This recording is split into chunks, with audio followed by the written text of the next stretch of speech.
and MMA for giving this excellent opportunity of meeting all the members who are expert internal auditors as well as management people. And also very happy to chair the session and moderate this particular session with Mr. Shivkumar being the panelist. You have seen the experience which Mr. Shivkumar carries as a board member as well as an entrepreneur and also as member of MMA. So the idea behind this entire session is to actually look for what we talk about governance, which creates value for every stakeholder, not necessarily only the shareholders, but every stakeholders, and whether the governance which we are looking for or the value addition which we are looking for is only towards compliance or beyond compliance. That's what governance that creates value beyond compliance is the theme of this particular session. So straight away I will go into the session and ask the questions.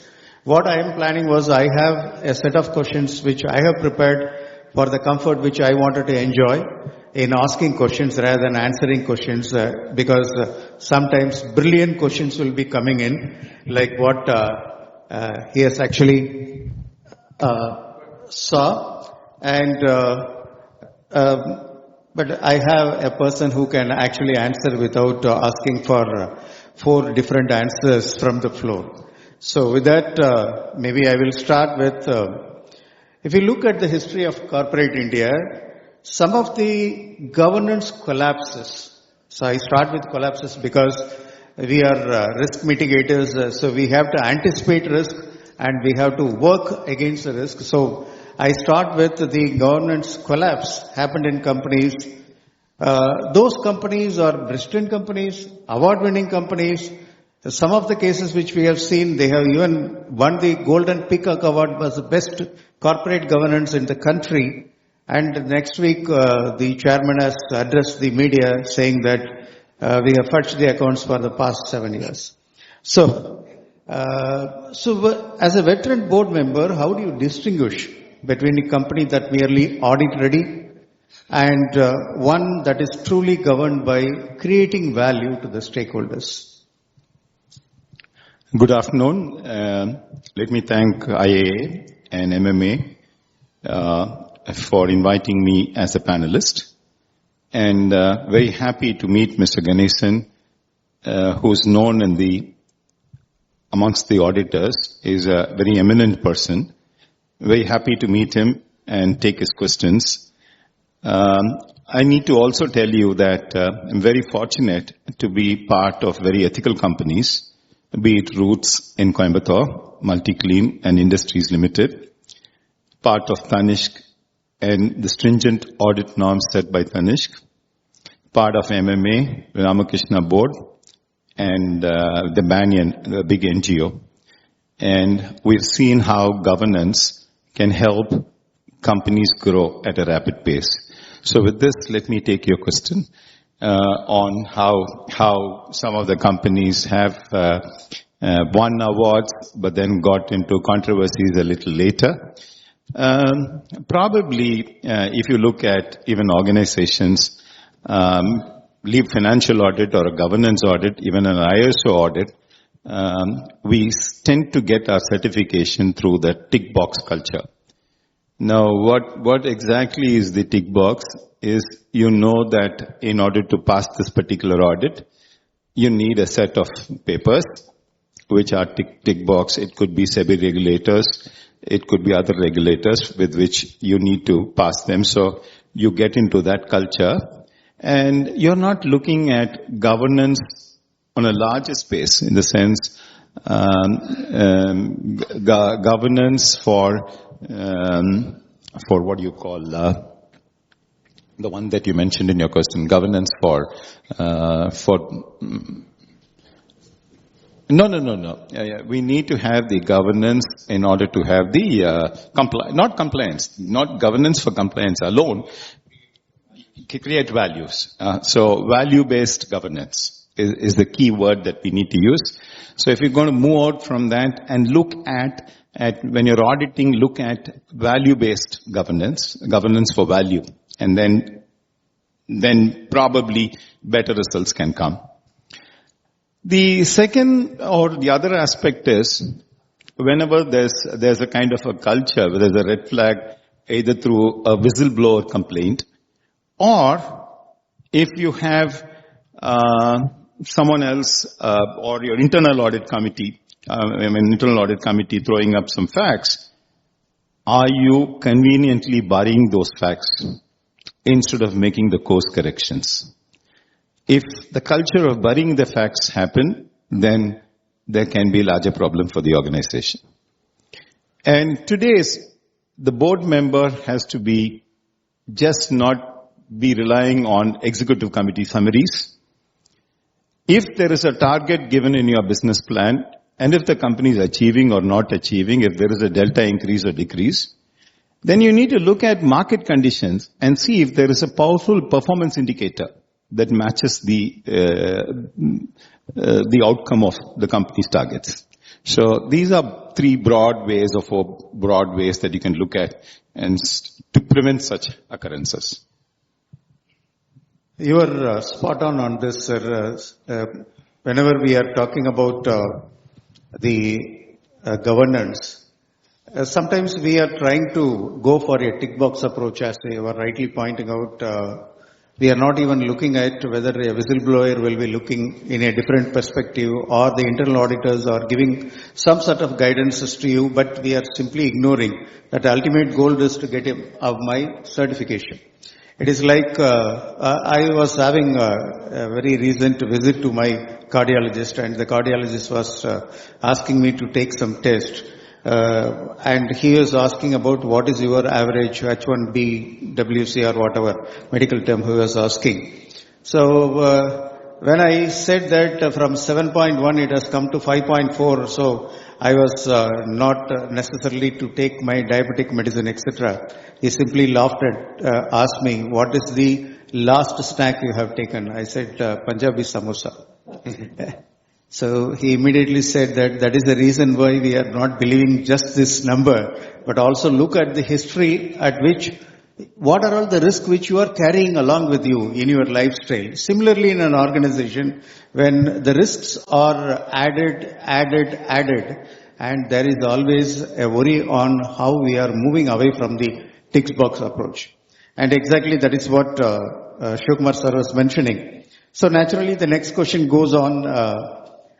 When we are looking at the compliance and corporate governance as the important aspect, normally the promoters and the business owners feel that every time I talk about some new plans which I am having, so no sir, RBI has issued this circular.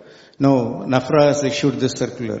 Or SEBI has issued this circular. When I'm coming out with a lot of compliance related or risk related matters, the business people or the promoters are always believe that this team of internal auditors, this team of people who are talking about corporate governance always press the pedal for braking and rather than allow us to push the pedal for accelerating the growth. What is your view on this, sir?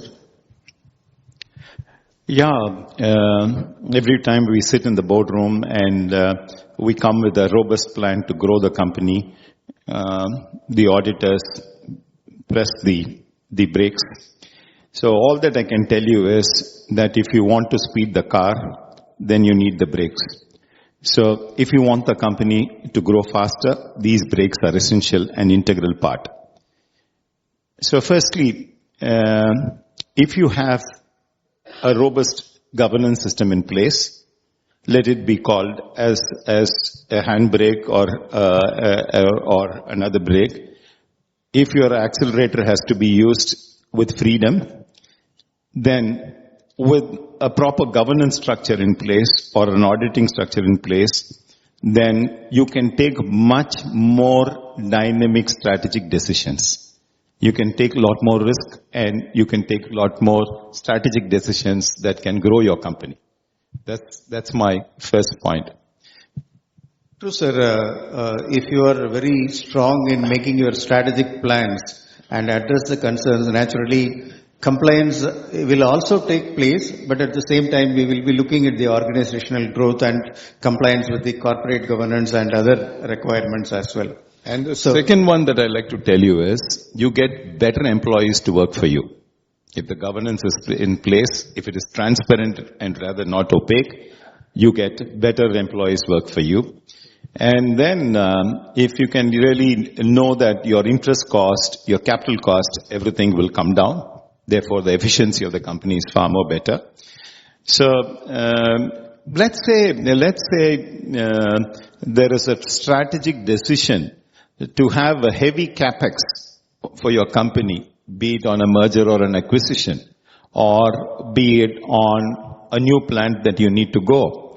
And if you have your risk management in place, then you can take an informed decision and ensure that your capital is safe.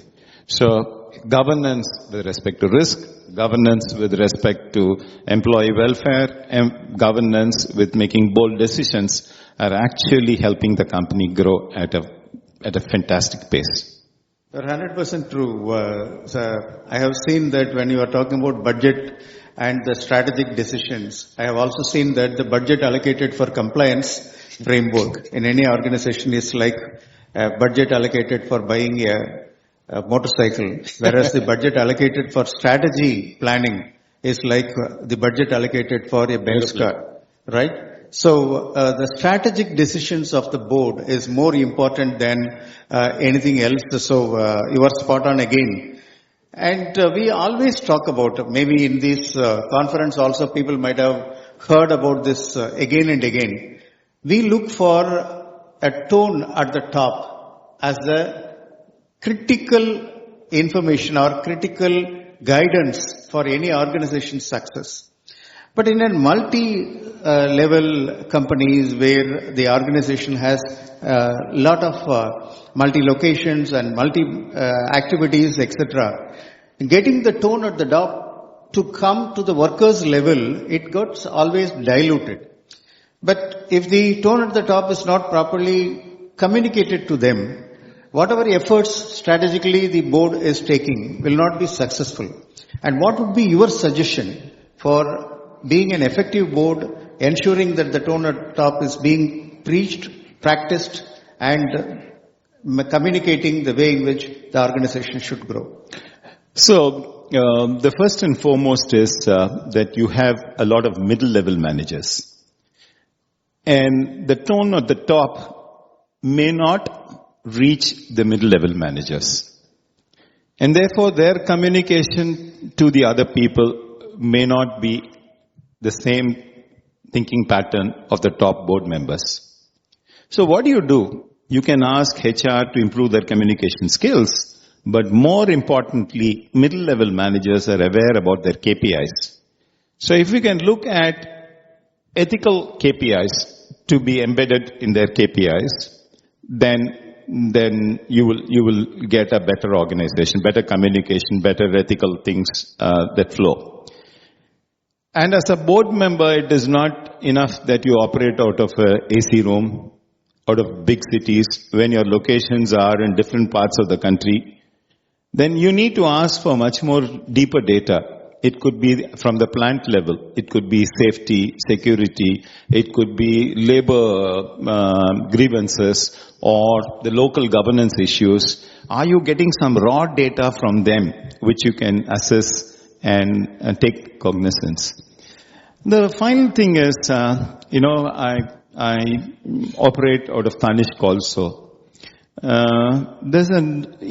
If you're a fantastic performer in a Titan or a Tanishq company, if you're a great performer in sales or production or whatever be it, and you are the only person in India who can create that kind of sale, yet if there is a governance or an ethical issues, you may be terminated or will be terminated or necessary disciplinary action will be taken. This sends a clear tone from the board to everyone within the organization.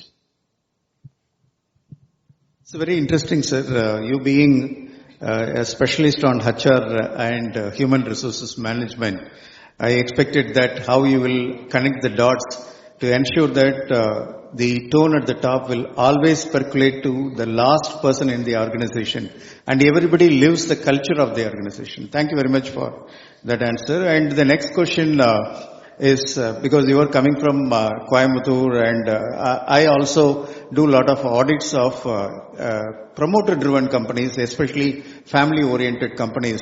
This question is very relevant in all our mind. What we are seeing is the ambitions or the ideas which the family managed businesses or powerful promoters are having normally don't align with the expectations or compliance or expectations of corporate governance, and sometimes they may be aggressive in their growth plans, but they have the vision. As a board member, as an independent director in a board, you will find that there is a risky proposition which they are bringing out, but they are very confident because of their experience that they will be able to succeed in that particular plan. So what type of cautions you as a board member would like to give to such an aggressive plan which is being brought to the board by the promoters? It's a very practical and a very fantastic question. Especially when the promoter's stake is very high and he's coming out with a risky proposal. The first thing that as a board member you need to be clear is to respect the intent of the entrepreneur and don't rub his emotions. Move away from his emotions and give him that data that shows that it is a risky proposition, and that it is not in the interest of the board to take a decision, and we are not future safe and could land us into deeper trouble. The second thing that you must remember is that you are not just representing the majority shareholder.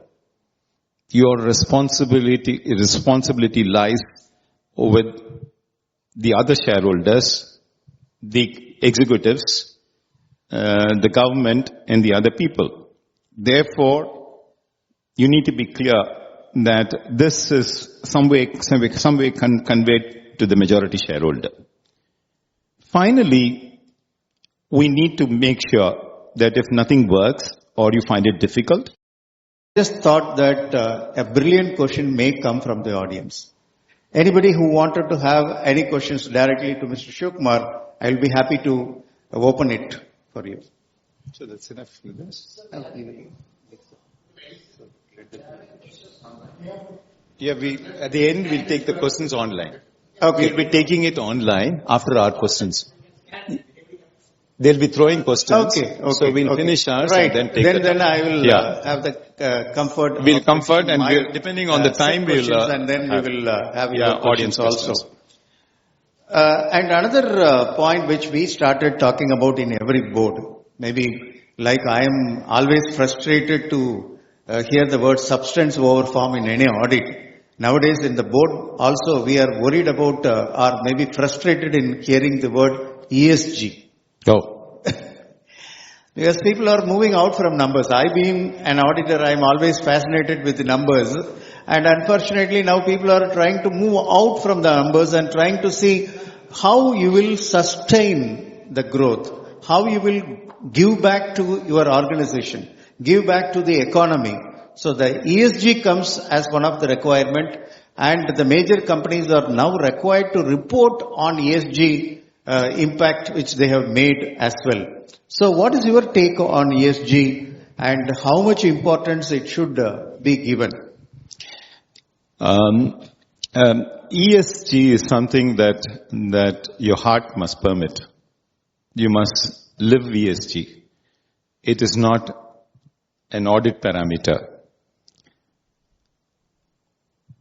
When you look at ESG, and if you bring in the culture of ESG, you will know the tremendous advantages your company is going to have.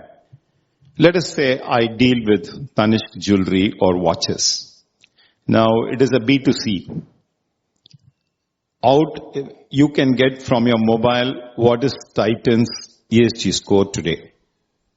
And people can decide that I'm going to choose between two stores, one with a better ESG.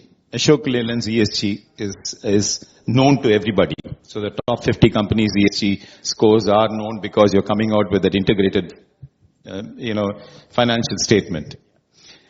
So, having said that, from a customer, from an employee, I can also tell you if you want to raise funds and if there are if you want to look for BlackRock as an investor, then if you have a transparent system and a ESG in place, then you get a premium for whatever your company is, or a discounted premium, or they may even negate you. You're true, sir. In fact, when we were looking at the history of Indian corporate sector, we see that the majority of the big corporates are family oriented, but even before the statutory requirement to follow ESG or statutory requirement to follow corporate social responsibility, they were already doing that exercise. And accordingly, ESG, even though I'm saying that ESG is becoming the buzzword in every board, we feel that it is being practiced from time immemorial. Only now we are quantifying and making a report for the user to understand. Thank you very much for making clarity. And second one is, you can also get access for global sustainability funds. Exactly. And the third one, if you're focusing on ESG, you know the carbon emission, you're addressing the country's water scarcity, and probably some of the labor rules, and therefore the future risk for your company is much minimal. So, exactly, sir, because when we were challenging the international position on every industry, naturally we should also be aligning with what is the global market is looking at as our strength. There's no border for ESG. Yeah, correct. Across. True. Carbon emissions. True. Yeah. Exactly. In fact, when I'm looking at the development which is happening, when a big corporate could maintain the governance beyond compliance and add value to its stakeholders, one problem normally we believe is that majority of the vendors or the ecosystem in which the supply chain management is happening for bigger corporates they dependent on many of the industries who are in MSME. And MSME, the cost of compliance or corporate governance is a different word for them because they have to first concentrate on stabilizing and sustaining the growth. So, but if they are failing, your reputation will also fail. So what would be your suggestion? I think that a lot of members will be from MSME also. Yeah. What is your suggestions on the MSMEs to come up to the expectations of the bigger corporates as well?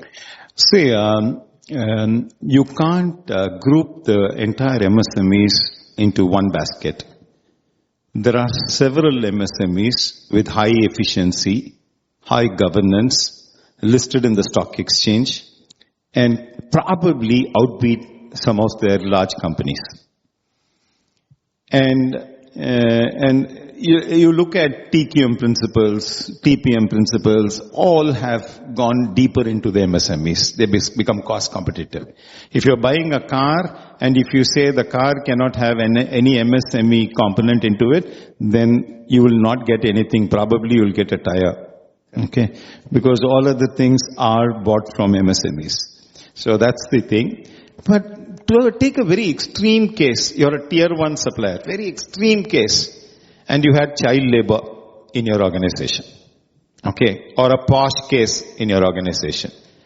That has a direct brand impact, and it can jeopardize the larger company.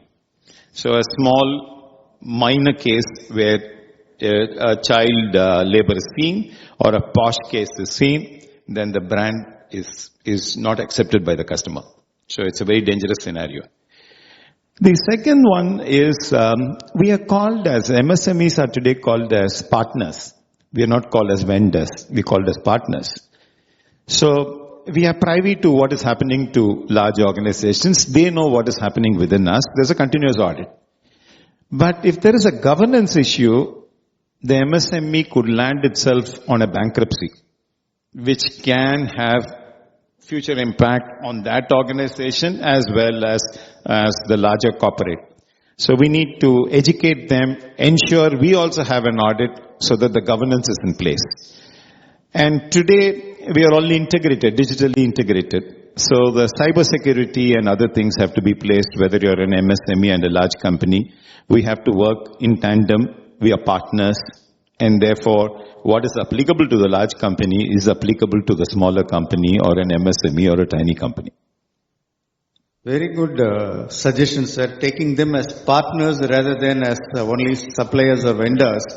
That's the way in which they can also be part of the growth story of an organization. And many calling back, which we are talking about, of the various parts, etc., is happening because of their ignorance of the quality factors, which we will be able to manage it. And another thing which we were maybe a continuation of the previous session, one question we were talking about is the whistleblower. So even though every corporate governance is saying that the value can be created through whistleblower compliance and making it available to everyone to access, so that anybody who is able to understand something but he could not have the courage to come up and say directly, can use the whistleblower thing to ensure that the corporate governance framework never break. But what happens in real life world is nobody comes up. Even for the past 3 years, I am the audit committee chairman of one of large private bank, and they have given an access to me directly so that the whistleblower complaint can come to the audit committee chairman. For the past 3 years, I have never received even a single mail. Maybe because it is the worry of psychological safety and the fear of being compromised when the actual fact is coming in.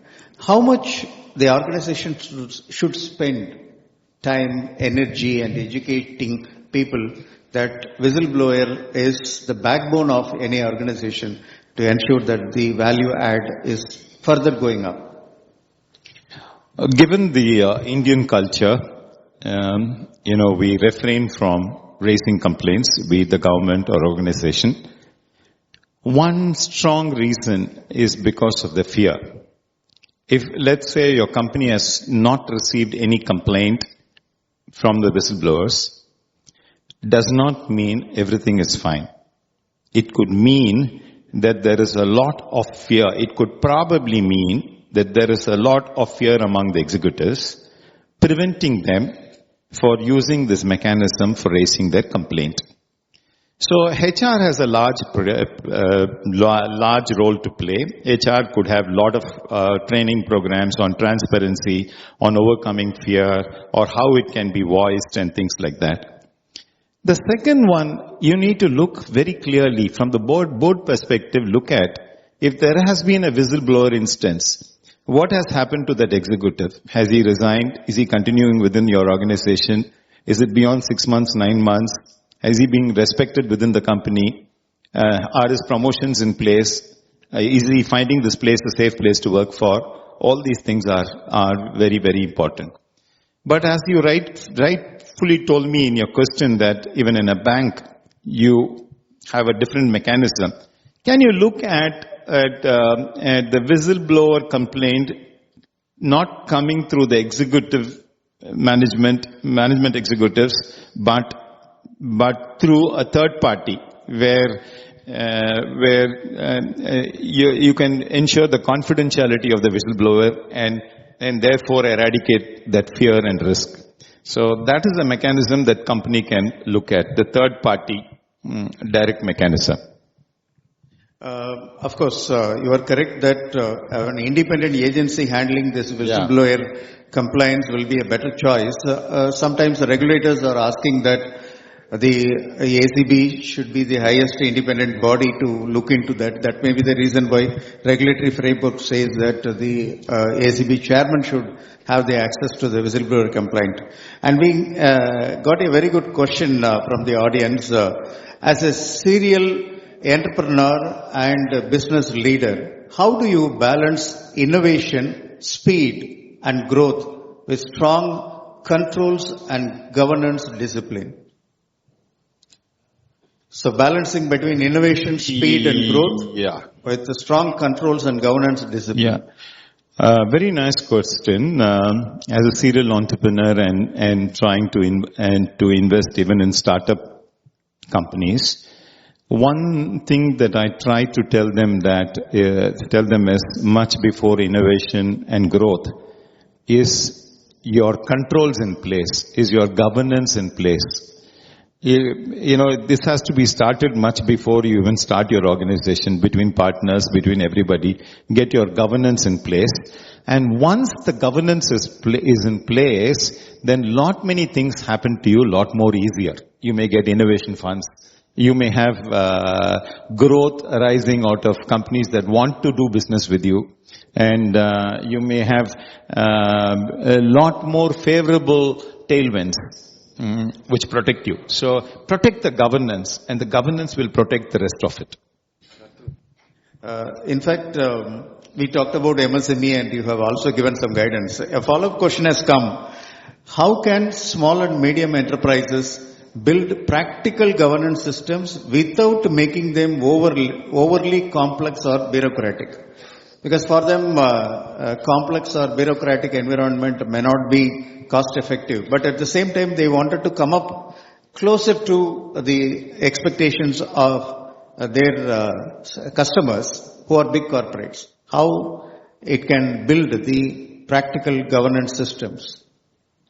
See, the small and medium enterprise have to understand that governance is not cost.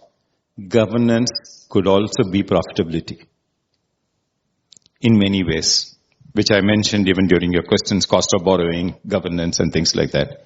So once they understand that it's a profit center and governance is a must, take it across the organization and tell every employee that when it comes to governance issue, please go ahead, no consultation within the company. Give them the right to have that governance. And how do you strengthen transparency? It is, people don't listen to you, but they see you and watch you. And if you are transparent and it is evident among the others, then they also tend to be transparent. They know what the undercurrents are. So try to be a model yourself, and then you can overcome many of the things. And as I told you, governance can't be just a cost; it can be a profit, and therefore a little adjustments here and there can bring about growth and things. Correct. Because it is an investment rather than spending on developing the skills on how you can bring in the corporate governance even in MSME sector. I fully endorse your views, sir. In fact, the next issue which everybody will be worried whenever we are talking about a company, the corporate collapse normally happens due to maybe misreported or reporting is fudged, or maybe I can use the word fraudulent financial reporting. So every corporate governance framework, whether it is for banks or financial institutions or industries or even for a private limited companies under the Companies Act, looking at one specific aspect, that how the management assess the susceptibility for a risk in its environment and how it responds to the assessed risk. Then only auditors are making this risk assessment. So here one question has come. In today's environment, what early warning signs should leaders look for to prevent fraud, strengthen transparency, and protect shareholder trust? Because it's all connected. It's Yeah. not only preventing fraud. Automatically transparency comes in, you strengthen it, and then you are protecting the trust of the stakeholders. So very interesting. Let me give you an example of running a large-sized Tanishq boutique. Now, in a large-sized Tanishq boutique, there is a temptation from everybody because you're dealing with gold.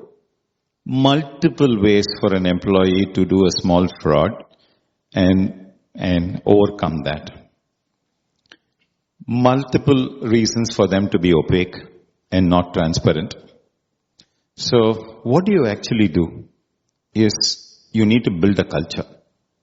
You need to tell them, you need to have tremendous amount of lessons taught to them through probably ancient wisdom, which talks about greed, desire, and tell them how you can be honest and build wealth. You can be very, very honest and build wealth. Let me tell you, even as an MSME, I'm very keen on building wealth for my employees, and I'm saying that if you're honest, you could build wealth. And out in my organization, I have asked them to look at, I give them financial literacy. The fraud is a shortcut method to make a wealth. But there are long-term transparent methods to make wealth. In my organization, there are at least 2 or 3 people who have joined as trainees who are going to be retiring with over 15 crores or 20 crores of honestly made wealth paying all the taxes. So that's the kind of wealth management where we say if you're honest, transparent, you could make wealth. Don't get into this short-term fraudulent means of making wealth. So that's one early indicator. Bring that culture across. Educate them on wealth management, and then the frauds can minimize. And then probably the frauds can be minimized if you have concurrent audits. If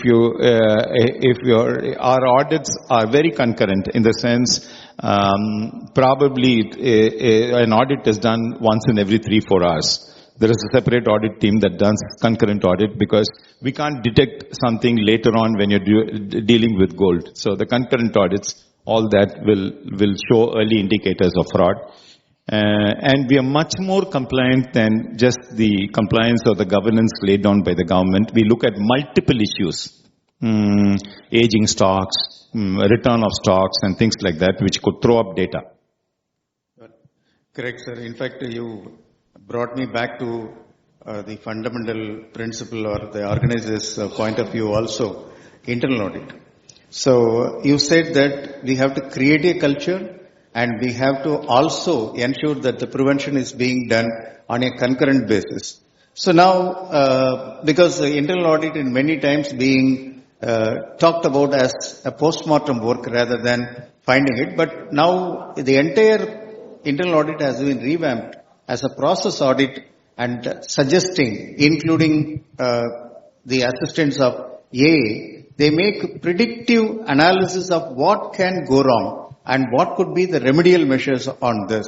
So it is now a forward-looking behavior rather than looking at the rear-view mirror. So how you feel that the internal audit is actually contributing to the success and value addition rather than just as a compliance frame? Yeah, that's a transition that companies have made. If you look at the earlier years of auditing, it was a simple audit sheets, and we audited the same parameters again and again and again.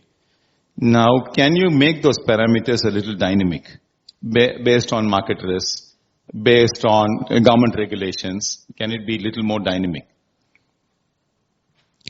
And second thing is, can you get into whenever there is an audit issue? Can you actually get into things like the root cause analysis? Probably a root cause analysis, instead of saying this happened or this did not happen, whether it is a cultural issue or an SOP issue or some other issue that has put the company into some kind of a problem. So these are things that can help So really, that is the way in which an experienced board member can bring in the or appreciate the value of contribution which is coming from the internal audit as well. Finally, I have one small question for you. If you had to give one piece of advice to the chief audit executives and corporate leaders in this room on how to build a relationship of radial trust between the board and the audit team, what it would be? I just can't keep one advice, but I can always say that kannal parpadum poi, kaadal ketpadum poi, theere visaripade mel. Okay, with this, I can tell you that your CAE must understand that he's playing a very, very important role. And however uncomfortable it is, he has to speak the truth. And that's a must for him. The second, as a board member, we need to protect that particular person who had his spine erect, that his success is ensured within, he's respected within. That's my second thing. And probably, like Mr. Ganesan was mentioning, the third part, I could say, nothing should be a cost center. It should be a value addition, governance as value-based governance. And therefore, if you can think of your internal audit team and ask them to be strategic partners to ensure that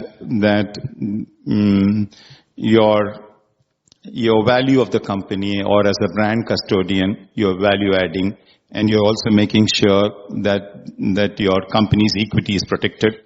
All these things can help the company. You are 100% true, sir. That's the way in which internal audit is evolving over a period of time, and a lot of investments, time, and of course the technology, etc., is being done by the internal auditors to ensure that they can effectively use artificial intelligence to give predictive analysis rather than just a post-mortem analysis. And of course, data mining is also helping to identify the trends. So whatever you have shared with us is really an insights into how the corporate governance will think about adding value to the organization. And it is a pleasure to talking to you, sir. And I must thank MMA and IAA for giving this opportunity of interacting with Mr. Shivkumar, and also for the audience for making very fantastic questions, which is posted based on whatever discussion is going on. Thank you so much. Thank you, sir. Thank you so much, sir. Thanks a lot.